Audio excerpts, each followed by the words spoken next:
தலைப்புச் செய்திகள். புதுச்சேரியில் மீனவ கிராமம் அருகே இந்தியன் ரிசர்வ் பட்டாலியன் பயிற்சி மையத்திற்கு நிலம் ஒதுக்கியதற்கு எதிர்ப்பு தெரிவித்து 500க்கும் மேற்பட்ட மீனவ மக்கள் கருப்பு கொடி ஏந்தி போராட்டத்தில் ஈடுபட்டதால் பரபரப்பு ஏற்பட்டது.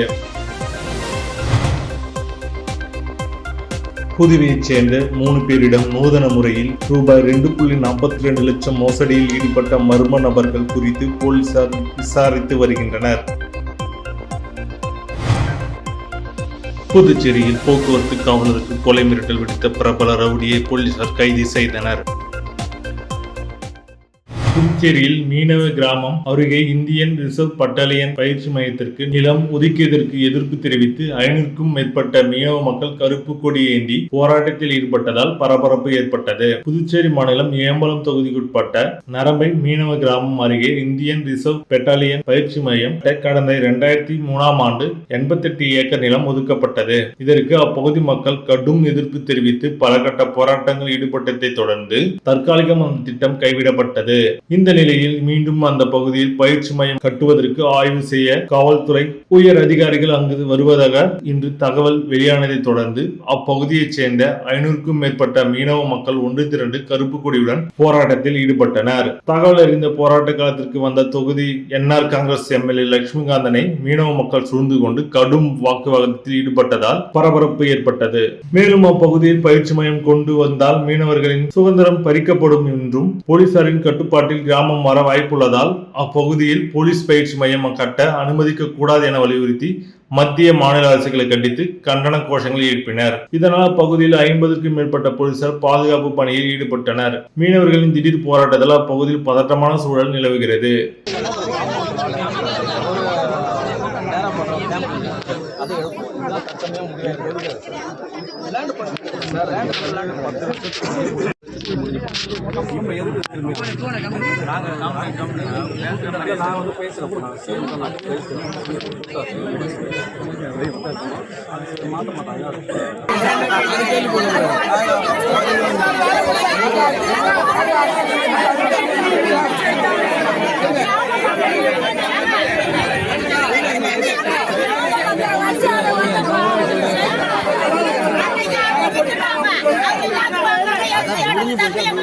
புதுச்சேரியில் போக்குவரத்து காவலருக்கு கொலை மிரட்டல் விடுத்த பிரபல ரவுடியை போலீசார் கைது செய்தனர். தவளக்குப்பம் அருகே உள்ள பூர்ணாங்குப்பத்தைச் சேர்ந்தவர் சிலம்பு செல்வன். இவர் மீது கொலை, அடிதடி உள்ளிட்ட 5 வழக்குகள் நிலுவையில் உள்ளதாக கூறப்படுகிறது.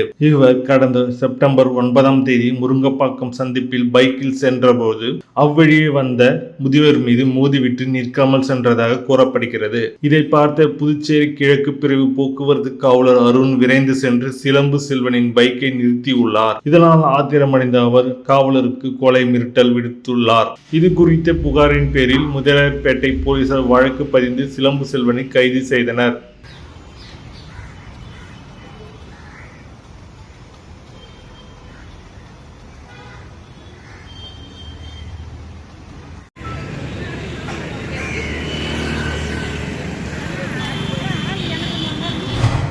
புதுவையைச் சேர்ந்த 3 பேரிடம் நூதன முறையில் ரூபாய் 2.42 லட்சம் மோசடியில் ஈடுபட்ட மர்ம நபர்கள் குறித்து போலீசார் விசாரித்து வருகின்றனர். புதுச்சேரி வில்லியனூரை சேர்ந்தவர் செவ்வந்தி.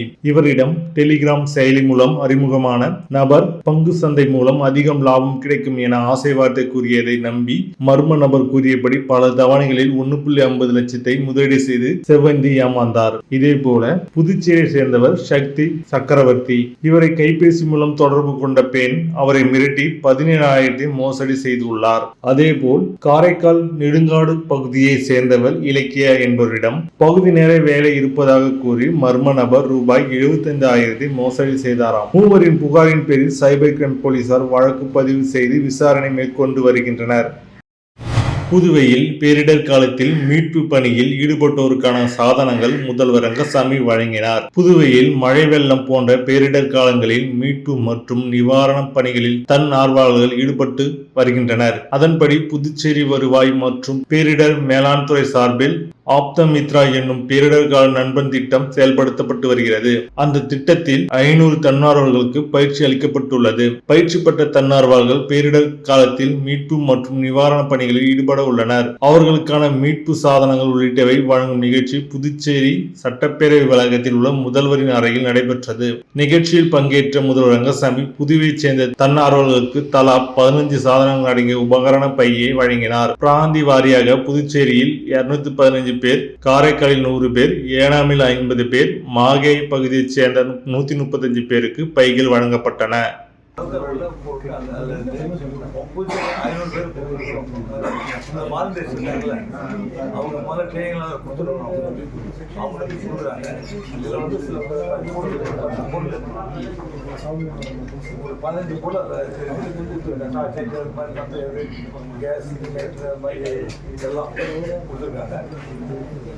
இது நம்ம அதாவது ஒரு பெரிய பயனுள்ளது.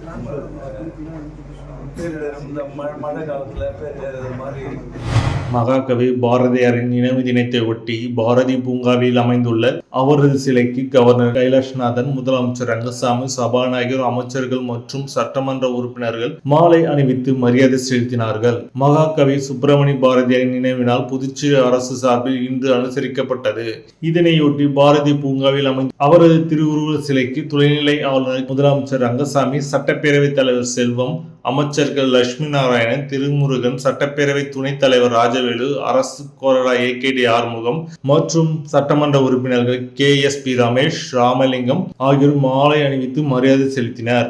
இதனைத் தொடர்ந்து ஈஸ்வரன் கோவில் வீதியில் அமைந்துள்ள மகாகவி பாரதியார் நினைவு அருங்காட்சியகத்தில் மகாகவி பாரதியின் திருவுருவ படத்திற்கு துணைநிலை ஆளுநர் கைலாஷ்நாதன், முதலமைச்சர் ரங்கசாமி ஆகியோர் தலைமையில் மலர் தூவி மரியாதை செலுத்தப்பட்டது. விழாவின் நிறைவாக மகாகவி பாரதியின் தேச பக்தி பாடல்கள் இசைக்கப்பட்டன.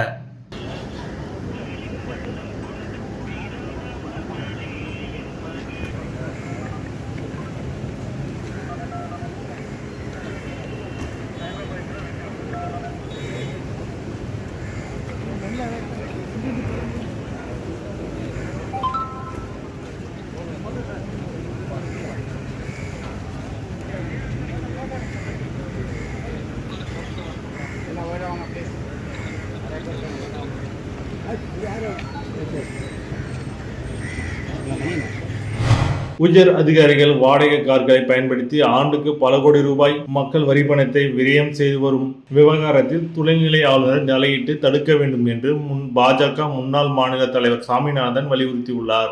புதுச்சேரி பாரதிய ஜனதா கட்சியின் முன்னாள் தலைவர் சாமிநாதன் வெளியிட்டுள்ள அறிக்கையில், அரசு அலுவலகங்களில் பழைய கார்களை சரி செய்யாமல் ஓட்டுநர் இல்லை என்று காரணம் கூறி அரசு உயர் அதிகாரிகள் 5 கிலோமீட்டர் சுற்றளவு உள்ள புதுச்சேரியில் வாடகை கார்களை தங்களது சொந்த வேலைக்காக பயன்படுத்தி மக்கள் வரி பணத்தை தொடர்ந்து விரயம் செய்து கொண்டிருக்கிறார்கள். பல சட்டமன்ற உறுப்பினர்கள் 2க்கும் மேற்பட்ட அரசு கார்களை பயன்படுத்துவதை ஆளுநர் தடை செய்ய வேண்டும். துறை வாரியாக அரசு அலுவலகங்களில் பல ஆண்டுகளாக இயக்கப்படாமல் உள்ள அரசு வாகனங்களை ஆய்வு செய்ய வேண்டும். 20 ஆண்டுகளுக்கு மேல் பல துறைகளை ஏலமிடாமல் அரசு வாகனங்களை மாற்றும் நிலையில் உள்ளது.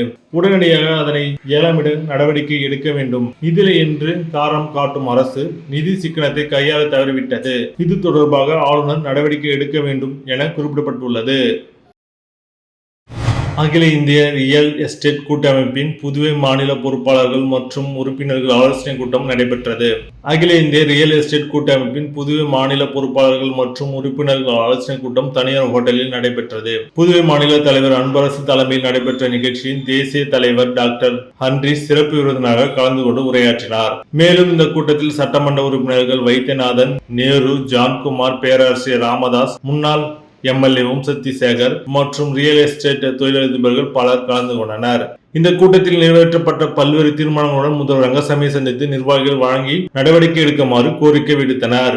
புதுவை மாநிலத்தில் இருக்கக்கூடிய நிலப்பரப்பை நில பயன்பாடு அட்டவணையை விரைவிலே மாற்றம் செய்து நிலங்களை வகைப்படுத்திட வேண்டும் என்கிற கோரிக்கையும், மக்கள் மிக அடர்த்தியாக வசிக்கக்கூடிய பகுதிகளை கண்டறிந்து அதனை தொடர் கட்டுமான பகுதியாக மாற்றிட வேண்டும் என்கிற கோரிக்கையும், அனுமதியற்ற பட்டா வீட்டுமனைகளை வாங்கி வைத்திருக்கிற பொதுமக்கள் நலன் கருதி மனை வரன்முறை சட்டத்தை கால நீடிப்பு செய்து எளிமைப்படுத்தி விரைவில் அனுமதி வழங்கக்கூடிய வகையிலே வழிவகை செய்ய வேண்டும் என்கிற ஒரு கோரிக்கையும், அதேபோன்று புதுவை மாநிலத்தில் மனைப்பிரிவு அனுமதி, உட்பிரிவு அனுமதி, கட்டிட திட்ட அனுமதி, நில வகைப்பாடு மாற்றம் போன்றவற்றை ஒற்றை சாளர முறையில் விரைவிலே மிக எளிமையாக வழங்கக்கூடிய வகையிலே வழிவகை செய்ய வேண்டும் என்கிற கோரிக்கையும் புதுச்சேரி மின்துறை மின் நுகர்வோர் குறைதீர்ப்பு முகாம் 4 ஜவஹர் நகர் பூமியன்பேட் இயங்குதல் மற்றும் பராமரிப்பு அலுவலகத்தில் நடக்க உள்ளது.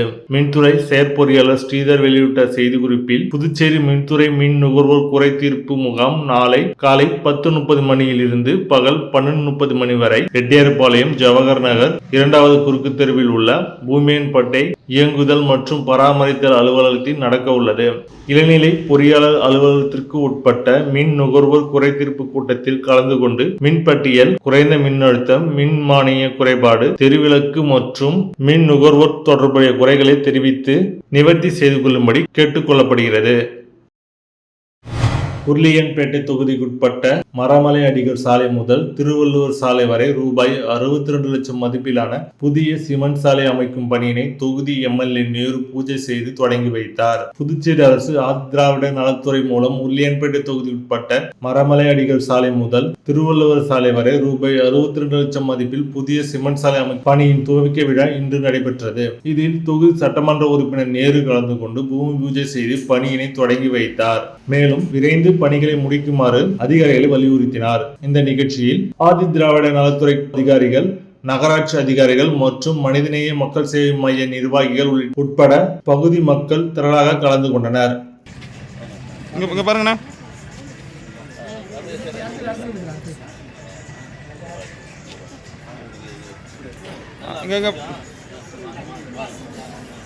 நில்லுங்கம்மா, லேடிஸ்லாம் நில்லுங்கம்மா, கொஞ்சம் பிடிங்க, அப்படியே பிடிங்கம்மா. இங்கே பாருங்க, அப்படியே பாருங்க அண்ணா, இங்கே பாருங்க அண்ணா, இங்கே பாருங்க, இங்கே பாருங்கண்ணா.